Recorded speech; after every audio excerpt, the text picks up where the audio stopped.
Hi, my name is Jeff.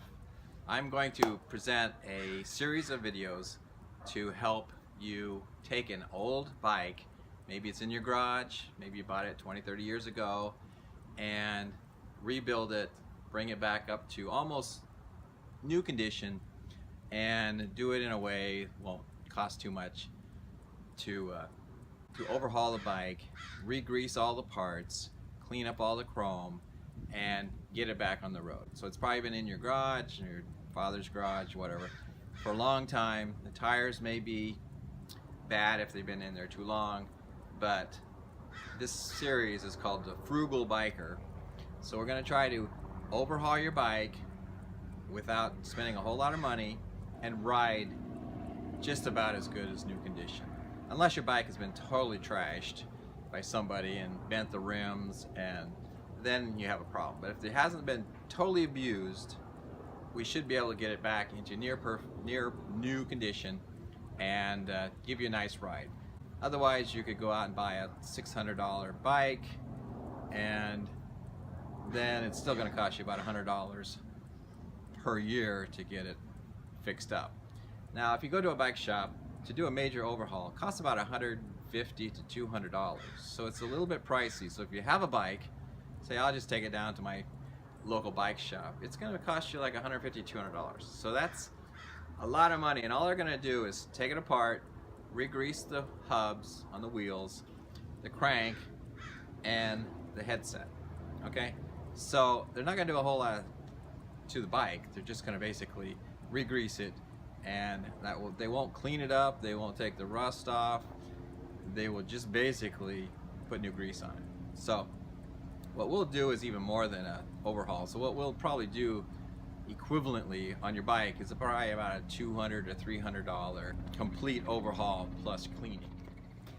So here we have an old Schwinn. This is about a 1979 Suburban. They used to make these in Chicago, and a very nice bike, a little bit on the heavy side, very strong, very high quality components, and they're becoming a little bit of a collector item. They're not too expensive, but they are getting more and more expensive. We go to swap meets and you can see the price of all these parts are going higher. So they're not real expensive, but they are becoming a little bit of a collector's item. The ladies' bikes are not quite so valuable, but the men's bikes are getting a little bit more expensive. But you can see, very nice bike. You know, this is 78, this is like over 40 years old. You see the chrome is pretty nice, the rims are all nice. This one I use to go to a farmer's market 10 miles away, so I ride this, buy my produce, and come home. So I got my little utility bag with my extra tools and extra tube in case I have a flat tire. I live in California, Long Beach, California, so I'm about 7 miles from the beach, and so I ride my bike to the beach. The salt and the sand is kind of hard on bikes, you get a lot of rust, but this bike is a nice little utility bike. Okay, I'll show you two more. This bike is a little bit newer. Schwinn went out of business in 1982, and then they offloaded their manufacturing to a company called Giant in Taiwan. So this one is I think it's an 84, it's still a Schwinn, but it's made in Taiwan. So you see different construction. It's got the tubes, brazed in joints, and also, if you see here, this is a different kind of crank. The Schwinn had a one-piece crank. This is more of a newer style three-piece crank. But still, a nice little bicycle. I just use it to go around town. It's kind of my beater bike. But I have a new seat. This has a nice seat on it because I do sometimes ride this 25 or 30 miles. So, but it's a nice bike. It's got center pole brakes, which are nice. Newer brakes, newer crank, and the seat posts, I put a different seat post in there so it can go up higher because it is a lady's bike. So sometimes you'll notice on a lady's bike this tube is kind of shorter than most men's. so you need to elevate the seat if you're my height, or for a smaller lady it's fine, but if you get over 5'6", 5'8", you need to have a longer post. Okay, so that's another example, but you can see it cleaned up nice. It's still a 40-year-old bike, so rides nice.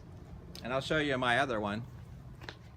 This bike is a 1971 Schwinn Twin Deluxe. Okay, so this is a tandem bike.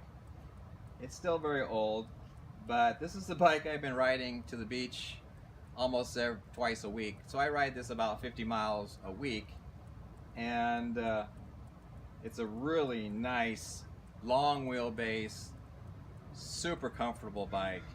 And as you can see, I kind of left the original Schwinn color. This is the original color. I did have to paint the frame black because this one had quite a bit of rust on the frame, so I couldn't really save the frame original paint, so I had to repaint it. But the chain guard is original paint. The wheels, but you can see the chrome. This is aluminum, this polished up nice. And the cranks, I do ride this bike, so it's a little bit dirty, but it is a very comfortable, nice riding bike. So I probably put 1,000 miles on this the last 6 months. Got a nice Brooks seat. If you guys really ride a long distance, like over 20 or 30 miles, Brooks is a company in England that makes a full grain leather seat. They're kind of expensive. They're about $90 to $100 a piece. But if you really want comfort,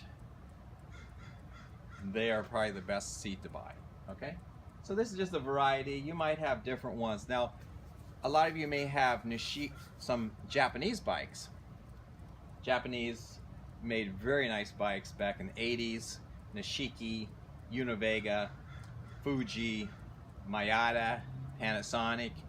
Those are some of the names. So if you have one of those very nice steel frame bikes, those would be great candidates to pull out, overhaul.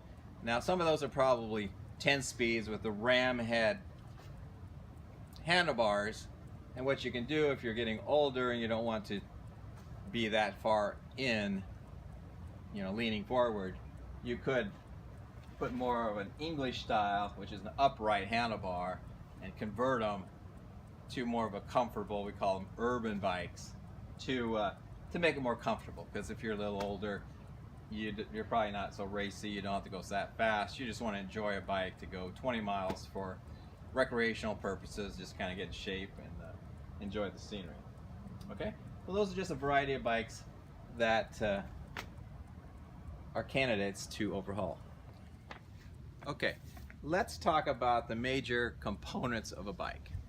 Now, being a bike mechanic, some of you may not be mechanically handy or so, but believe me, working on a bike is not that complicated. If you can hold 2 wrenches and turn one, you're able to do bike mechanics. Okay, it is a little greasy, a little dirty. You're gonna have to wear gloves because some of the 30-40-year-old grease is really dirty, so you don't want to get that on your hands. So you'll have to use some gloves, keep your hands clean, and but that's part of the bad part, is just to clean up, getting the old grease off, and then putting new grease on. So you'll have to use some gloves. Sometimes if we clean the aluminum and the stainless steel, that's kind of a dirty job too, so you definitely need gloves to keep your hands from getting totally black. So let's talk about the major components on a bike. This is the frame. This is a small lady's bike. It's a Stingray. So in the front here, this we call, the assembly is called a headset. This is where the fork basically goes inside here and rotates. That's your front wheel, attaches here. This rotates, and that's what's called the headset. Okay, now back here, we have what's called the crank goes here. This is the crank this is your sprocket, and this is the crank. So this goes into here, and that's what propels the chain to turn the back wheel. Okay, so that's called the crank assembly. So Schwinn has a one-piece, the crank is a one-piece attached to the sprocket, which makes it very nice. One thing about Schwinn was they made parts that were interchangeable, so this part would fit on that bike or the tandem or almost any bike for about 20 or 30 years. So very nicely designed, interchangeable, which makes it nice now because Schwinn is out of business now, and it's nice to have parts that you can use in different years. Okay, so we have the brake. This is your brake. There's two styles of brakes. This is your standard side pull brake. Very simple, two parts, and the cable goes here and just pulls up and clamps on the rim. There's center pull brakes, which are still pretty easy, but you pull up in the center and basically contact the rim. These are a little bit nicer.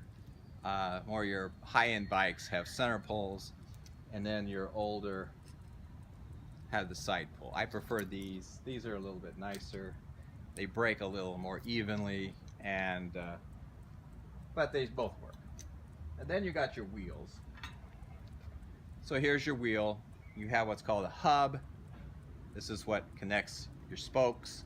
So you have anywhere from, I think, 28 to 36 spokes normally on a wheel. This is a small wheel, but it's still, this one has a lot of spokes on it.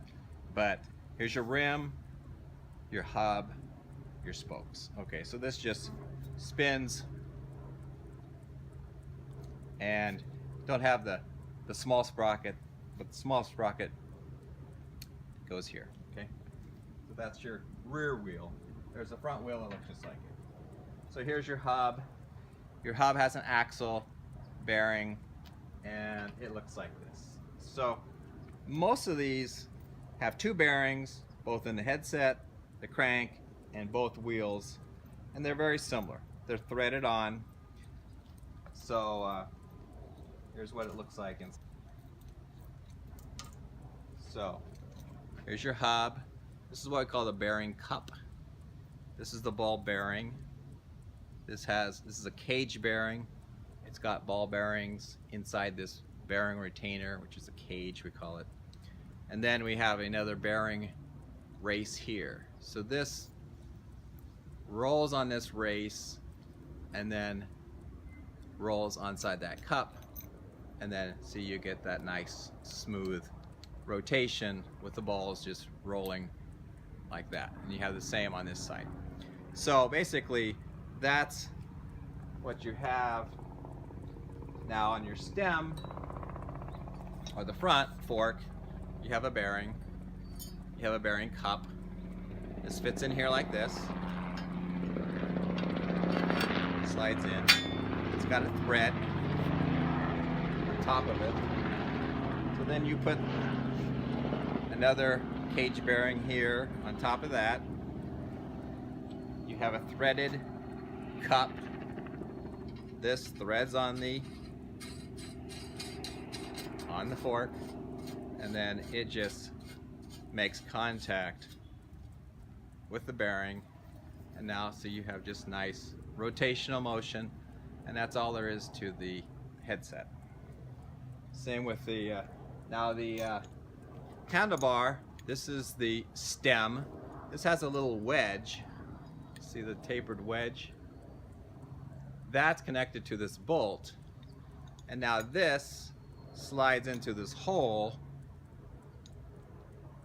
in the fork, and then you can adjust the height and get the right orientation with your front wheel, and then you tighten up this screw that pulls up on the wedge and locks inside the tube.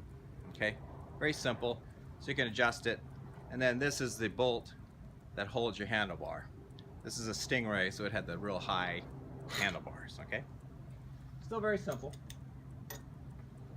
The crank, similar, has two bearings, a little bit larger. So here's your crank, here's your bearing retainer, has a larger bearing, still caged, looks like this. One fits in there, goes into the cup, and then another one comes here, then you have a threaded bearing, threaded retainer, okay? Very simple, but still, this bike is a 1967, so look how nice the chrome is on this. This is 67, that's almost 50 years old chrome part. Now the pedal is pretty old, but still, pedal works smoothly. Chrome is in very nice condition. So a lot of bikes, now some of your 10 speeds will have a derailleur. This is the derailleur. This one's not cleaned up yet, it's an old, but this basically moves in and out and moves your chain to the different gears, okay? Spring loaded, it's got some springs here, and that's what keeps your chain tension, okay? Very simple. The only thing that's complicated, there's two operations that are complicated. One is rebuilding a wheel. There's 36 spokes, and you can see they're going all different directions. It's just a pattern, very simple pattern, and I'll go over it very slowly so you'll understand the pattern. Once you understand the pattern, it's easy. Okay. Most videos I watch, the guys that are doing it do it so fast you get lost on the fourth spoke. Okay, so we'll go super slow. I'll show you the pattern, then we'll build it the way we're supposed to in the right sequence, but I want to show you the pattern so you clearly understand the pattern before, and then we'll rebuild it in the right sequence, okay? But I just want to make sure you know what you're doing, otherwise you get lost and frustrated. Want to keep the frustration down. Now, the other part that's very kind of complicated, if you've got a coaster brake.